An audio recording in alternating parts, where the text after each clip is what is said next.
Hey you guys, thanks for joining me. This video is just going to be kind of a recap and some things I kind of want to get out there about what I've been doing lately regarding the Watts murder case and Shannan Watts. I appreciate all the comments, the feedback, the support. It means a lot to me. If you're brand new here, I do a lot of different things on my channel.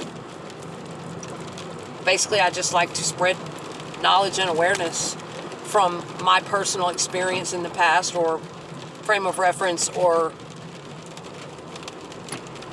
perspective. In the past few videos, I've been covering why people got on the bandwagon and they want to bash and smear this woman's name and her character. And I've been going over the specific things that people bring up, tear apart, and providing some perspective to that. Look, there's a lot out there. People have their opinions. There's a lot of different perspectives. People are interpreting it in different ways. Everybody's got some feeling about it. A lot of us, most of us, feel strongly about this case because innocent lives were taken at the selfish hands of another and someone they trusted and loved. So a lot of us do feel strongly about it. And a lot of us are going to see it in our own, oh, well, you know, this happened to me, so I relate to that, and I see this, so I relate to that. You know, everybody's got some different thought on it, but for me, the senseless, ridiculous attacks on that woman and her family, no, not necessary. And I defend that. I support them 100%.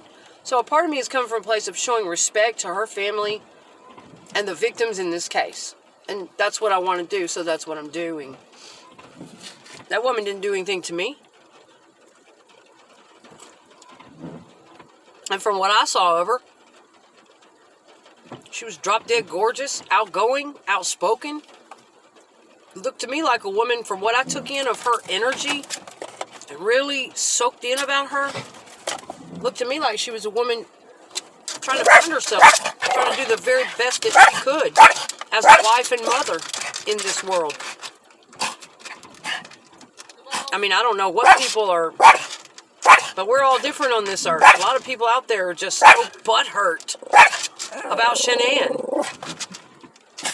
Well, I really don't like her, and I really don't care for her, and I just think that she had so much to be desired as a mother, and she was on social media way too much, and oh God, she was just spending up so much money, just shopping way too much, spending up all Chris's money, and oh, she was just a terrible mother, and she didn't do this, and she didn't do that. It just goes on and on. It's just fucking nuts. And there really are people out there that are getting wadded up, and I'm like, wow, if that offends you, never mind. Never mind. So many people would just be horrified by me, I guess. No, seriously. I have that personality. And if you knew anybody in my life, my closest people, my great friends, my mentors, my family, my people I've been with me all my life, they would tell you what kind of person I am. Empathic, compassionate, caring, selfless, altruistic, genuine, deeply care for others, thoughtful, highly motivated, go-getter. A lot of those things. But they'll also tell you, I don't take any shit. They'll also tell you that I get sick of people's shit and I start bitching at them. Or I confront them. Or, just saying.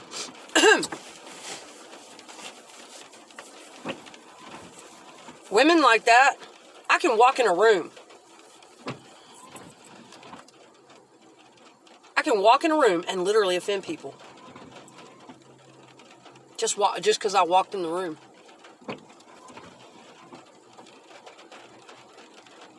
Being kind. Hello, how you doing? How's it going? I can just walk in a room and be me. And I offend some people. They just shrivel up. Why? Why? Let's think about that. Why? I'll tell you why. There are covert narcissistic type people out there that have no self-esteem. They're not in touch with their own sense of identity, who they are.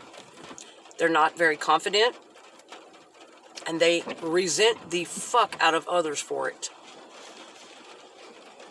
If you walk a certain way, talk a certain way, dress a certain way, if you have a certain air of confidence that they don't have, male or female, if you walk in and you're on a certain vibration and they don't have that, you're a controlling, demanding bitch. Oh, she's a narcissist. Okay, these are some of the types of unfair, stupid, uneducated, ignorant things that I want to start spreading awareness on and breaking down. Okay?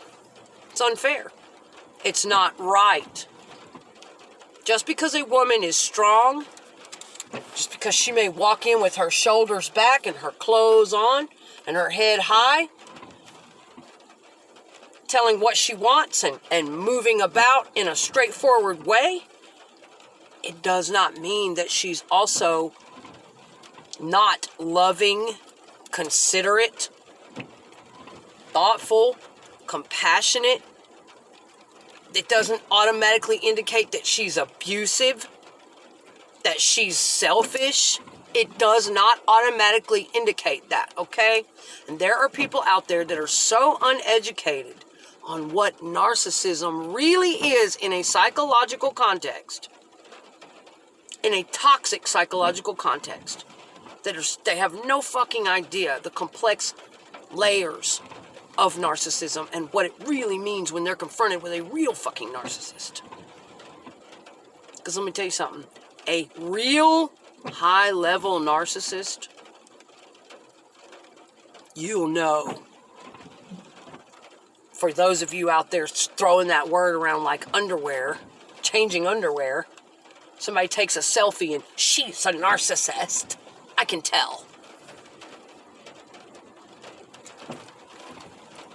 For every strong woman that walks in the room and gets the least bit particular, no, I don't want it done that way. I don't like it that way. Let's do it this way. Okay? Because for every strong woman that might be the slightest bit outspoken, assertive, bossy, demanding, moody, particular, shows some self-respect and value for herself, there's always going to be somebody that's sitting around wadded up, butt hurt, because they can't be like that. Because they make these quick assumptions. And what I'm saying is, when I said you'll know, it's for those of us who have lived behind closed doors with a real predator, with a real high-level narcissist, high on the narcissistic spectrum. I keep using the word high level to differentiate between everyone's healthy levels of narcissism. We're all narcissists. I'm going to be getting into this in the damn future. I'm sorry, it just gets on my nerves because it's a complex study. It's really hard to understand. And really the best way to learn it, unfortunately, is to have had to live behind closed freaking doors with one of these high-level narcissist predators types. And it be so damaging to you, so confusing, so perplexing, so maddening. You're either being physically abused or you're being psychologically and emotionally tormented, or there's many, many ways, many, many types that it drove you to then start studying about it, which I've been passionate about psychology all of my life, mostly. I've had a therapist working with a professional since I was 14. So, got that insight, that knowledge, that mentoring, teaching.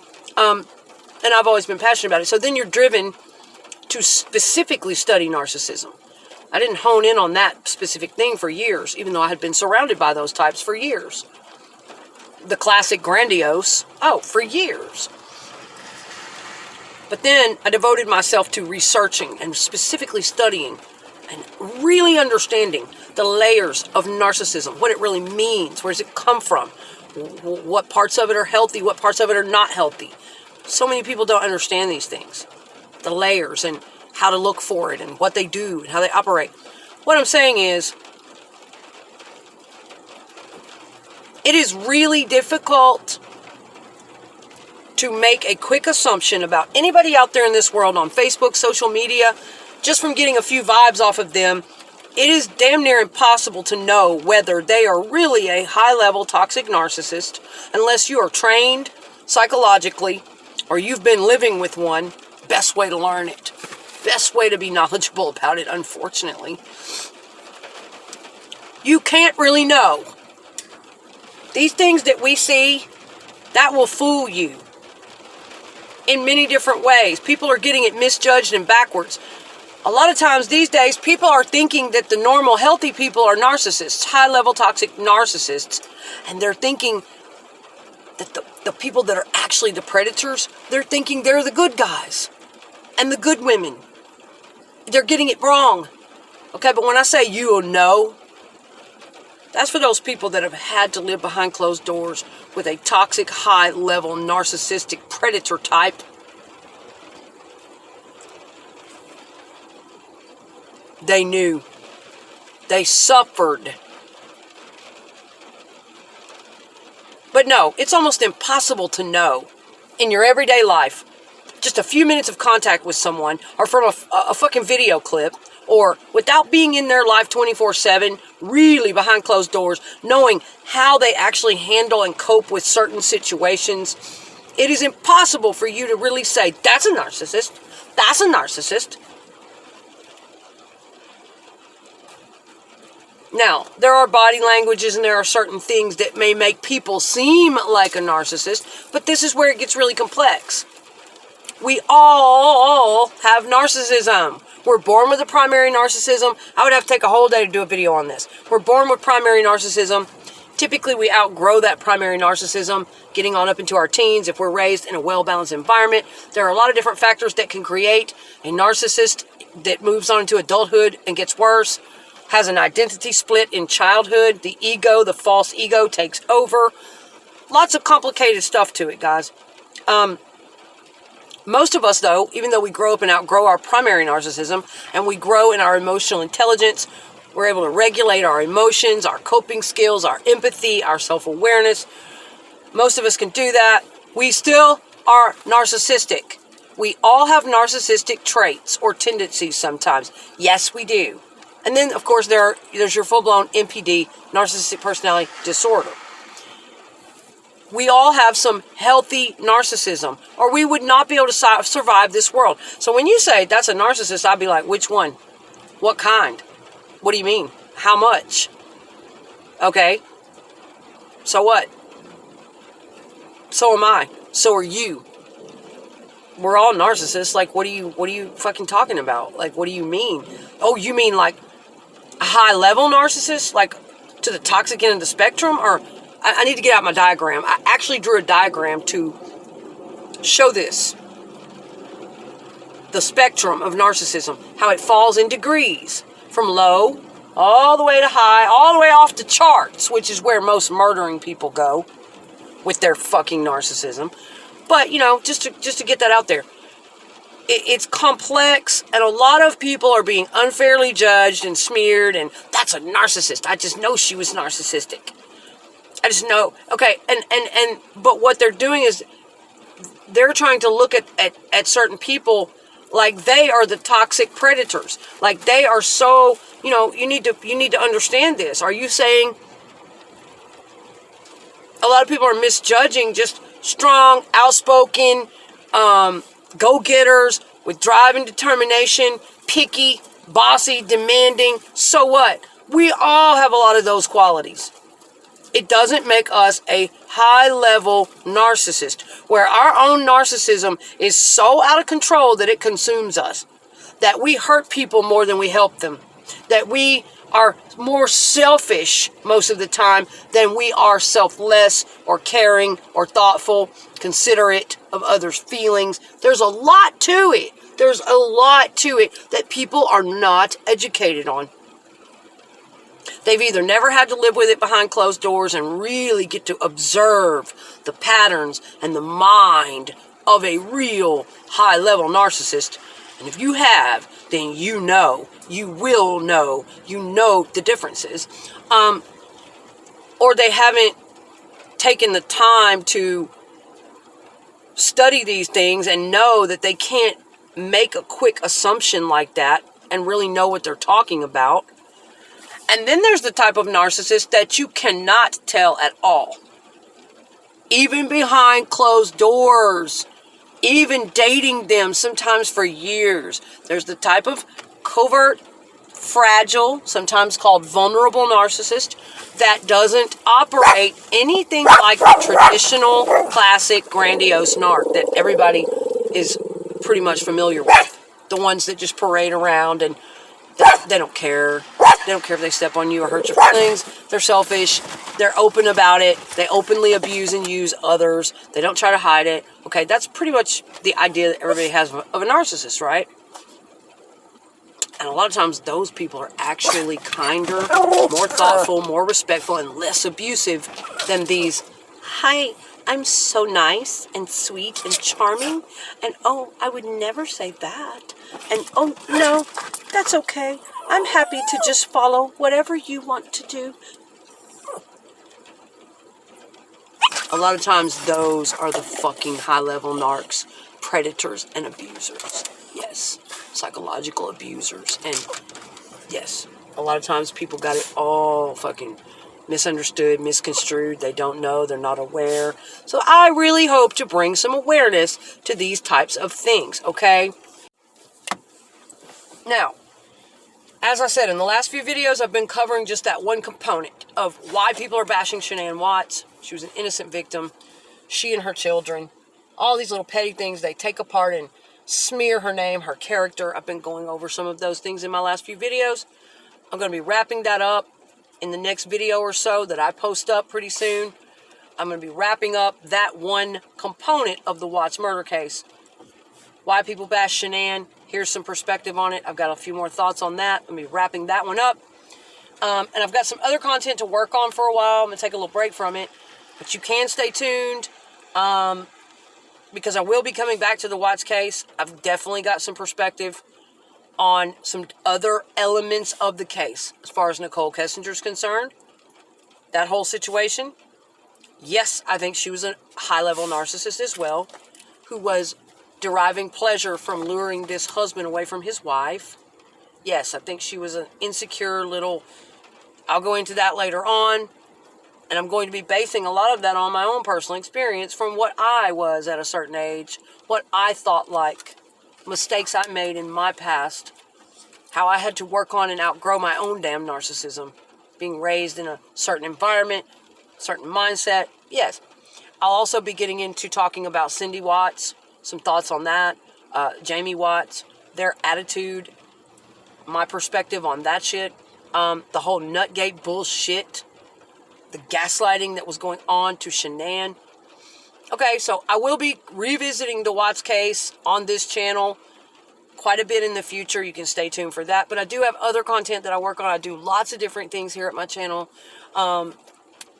Just depends on my mood, my creative vision, what message my spirit feels like I really need to speak on, spread some awareness on. You do have to be aware, which I really am, very highly aware, of not projecting our own situation onto another human. Oh, well, I went through this, so she must have been going through it. Of course not. I'm very highly aware of that, because people are going to have all kinds of things to say. The people that are hell-bent on ignorance, they're not interested in truth, they're not interested in respecting a grieving family. The people that are hell-bent on staying in that mentality and not giving an innocent woman who gave none of us any reason to hate her, the benefit of the doubt as a victim, and not supporting her family, those people that are hell-bent on being ignorant and petty, spreading hatred, smearing her name, all that stuff, people that are hell-bent on that, on perspective, as a woman who has lived behind closed doors, in abusive relationships, in toxic situations with roommates, friends, in relationships with high-level narcissists, real high-level narcissists, covert narcissists. Everything that I have been through, experienced, learned, researched, I want to spread some perspective on what could have been going on in this situation that goes on all the time, that never gets detected, never gets realized. People aren't aware of it. A type of psychological abuse that's so bad and so insidious, so sneaky, that just erodes you from the inside out, drives you mad. Fuck yes. All people see, though, is you responding to it. They see your attitude towards that person or your demeanor, but they don't see what that person is putting you through behind closed doors. And yes, people are going to have all kinds of rebuttals. Well, why didn't she say something if that was the case? And she never told anybody. She never spoke up. Look, if you can't understand trauma, then I just can't bother to explain that. There's a lot of people out there, they've never lived through an abusive situation. They've never experienced codependency or toxic relationships, coercive control, psychological things, traps, trauma. A lot of people do not understand what it's like to live through that, to wake up in a situation like that and not know what the fuck to do. Sometimes not even knowing what it is. You can't even wrap your mind around what's happening to you or who this person really is. You can't even bring yourself to look at them like, oh my God, are they really this way? You might ignore it. You may go into denial for years. Pretend it's not happening. Everything's fine. Everything's fine. You've got to understand the mind of trauma victims in the first place. You've got to know that. And it's so hard for people that have never been through stuff like that to really understand what it does to you, how afraid you are, how confused you are. You don't just speak right up. Hell, you don't know what to say. You don't know what it is. Sometimes you don't even understand what's happening behind closed doors to you, slowly and insidiously over time. And for some people, by the time they do start really realizing, man, something is bad wrong with this dude or chick, something's bad wrong with this situation, and I've been trying to cope with it this whole time, but something's terribly wrong. I don't know what. By the time, unfortunately, some of them do realize it and start thinking and getting brave enough to speak out about it or take an action on it, it's too late. It's too late. They can't get out. Or tragically, they are killed or their lives are lost. Or if they're lucky, that high-level narcissist or covert narcissist dumps them and moves on to another victim, which I wouldn't wish on anyone, but that's how they operate. They will make sure and secure a new form of supply before they ever leave you, and then they will dump you like trash out of nowhere, like they never felt anything at all for you, and they'll move right on to somebody else who makes them feel good again. That's what it's all about for a covert narc. So anyway, so there's lots of layers and reasons for me too why I'm focusing on this, discussing it, because no, I can't say anything for 100%, but I want to put that extra awareness and perspective out there of what could have been going on, what I see written all over elements of this case. Because when you've experienced something, you can see it in another person's behavior. You can see it in their eyes, their voice tone, body language, reactions to their partner, the way they operate, the way they may overcompensate. Look here, man. A lot of these people out here that are making these terrible assumptions about Shannan Watts and judgments of her, I mean, really, honestly, half of them, they don't really sound like they are very emotionally intelligent, for one. They don't seem to have a lot of awareness of psychology and relationships, relational dynamics. you know, for me, this is not just about me blindly and stupidly protecting or worshiping someone who was murdered. A lot of people comment that. Well, you people are just idolizing a woman because she got murdered. That doesn't make her perfect. You know, she did and she... Look here. No. For me, it's not that. To me, that's so extreme. That's such an extreme type of thinking. Who would do that? Why does it have to be all good or all bad? That seems kind of pathological to me. That type of thinking. That's how covert narcissists think. I think some of these people bashing Shannan are actually the high-level narcissists. Toxic narcissists. Yeah.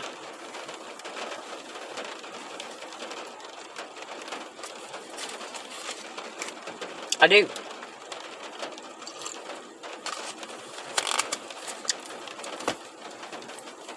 Because I know how they think. I lived with one for years. Classic covert narcissism. Oh boy, and I got to learn all about it too. It's like going to school. Covert narcissist, a lot of different types of narcissists, but especially the covert narcissist. They have, they lack the ability to think objectively. And so, they have a very extreme way of seeing the world, an extreme way of thinking about everything. It's either all good or all bad. I sound like Pete Sapper now at Chosen 144. He's great. Extremely knowledgeable instructor. Coach. Love his videos, love his work. Great place to go and learn about narcissism. I highly recommend his channel. If you want to learn about narcissism, covert narcissism especially, and how they operate. But anyway, they do think like that. And most of us, healthy-minded, emotionally intelligent people, we don't think of it like that. Like, oh, she was murdered, so she's wonderful. She never did a thing wrong in her day in her life, and she's just wonderful, and you shouldn't say, or she was terrible, awful, she did bad things, and she provoked him to, you know, that's so extreme. Why would we think like that? No. I mean, that type of extreme thinking, that is how covert narcissists operate.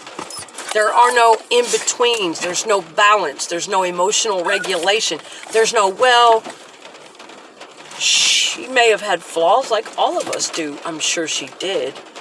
But she was also an innocent victim in this. So I'm going to show her some respect and her family some respect. I may not have agreed with every single thing she did. I may have done this differently and that differently, and I may not have cared for this, that, and the other.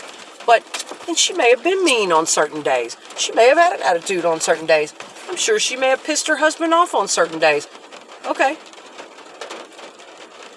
But ultimately, it was not her fault or her doing. The evil crime that he took it upon himself to do.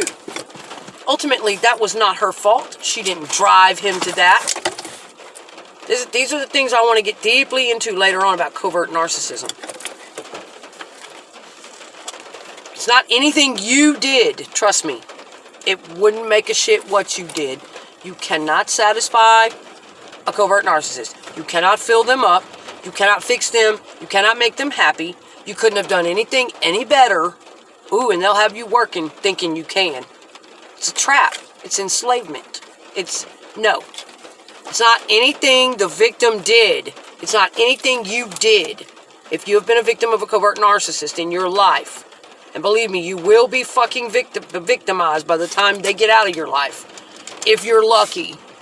In the Watts case, in Shannan's case, she wasn't.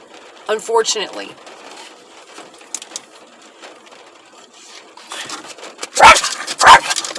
Not all covert narcissists murder people, though. Not all narcissists murder. No, and not all highly narcissistic people are monsters or evil people. We're all narcissists. We all have narcissistic traits and tendencies sometimes. That's what I want to spread more awareness about and get people to understand. These certain people that just... If I need to turn up my narcissism, I can. But that healthy narcissism is what protects us in this world from others. So that they don't just trample our door down and take what they want from us. And boundary setting, that's narcissistic. That's a healthy level of having enough narcissism to protect ourselves. Hey, whoa, no, this is my boundary. This is mine. That's yours. You've had enough. These are my limits. Self-care, high value, high confidence. Call it a well-regulated ego. Call it what you want. But we all have some narcissism. And this is coming from professionals. This is coming from my research. This is not just my opinion. As I've stated before, Lena Derhally, psychologist Lena Derhally, who also specializes in couples therapy. She's Imago certified. Imago focuses on how the childhood baggage and childhood issues and unmet needs of childhood follows some people into their relationships and plays out subconsciously sometimes. Anyway, psychologist Lena Derhally breaks this down very well in her book, My Daddy is a Hero, How Chris Watts Went from Family Man to Family Murderer. She talks about our narcissism. How we all have narcissism. Some have a little more, some have a little bit more, some have a little bit more than that, some have a lot more, some have a lot more than that, some have off the fucking charts. And that's when you start seeing murders and, entitled to do whatever the fuck they want to, whenever they want, and they're going to get away with it because they're so great and this grandiose secretly. And the covert hides all that. They downplay themselves. Me? Little old me? You're interested in little old me? Oh, I'm ugly. Oh, I'm stupid. I'm not that great. They downplay and suck you in. It's a trap. And I've been through it many times. That's their form of controlling you. They downplay. They act like a totally different character and human than they really are. And they slowly reveal the real them later on. They have a fucking high-level narcissistic predator in their brain. They hide it. They're not confident enough to show it like the grandiose narcs are. And so basically that's it, guys. So I'm going to be wrapping up and talking about a few more things to do with why people are bashing Shannan Watts, giving more perspective on some of those aspects, and also, I'm going to be staying focused for a few videos on the relationship dynamics between Chris and Shannan, the different identity levels, the different emotional intelligence levels, how covert narcissism plays in certain aspects of Shannan's personality, and how I think people are really getting it wrong. I think that it's being misconstrued, it's being taken out of context. I think that people are misjudging, and it really takes having lived behind closed doors with a covert narcissist to know some of this stuff. And then, like I said, I'm going to move on in the future to other parts of this case and getting those videos out for you guys.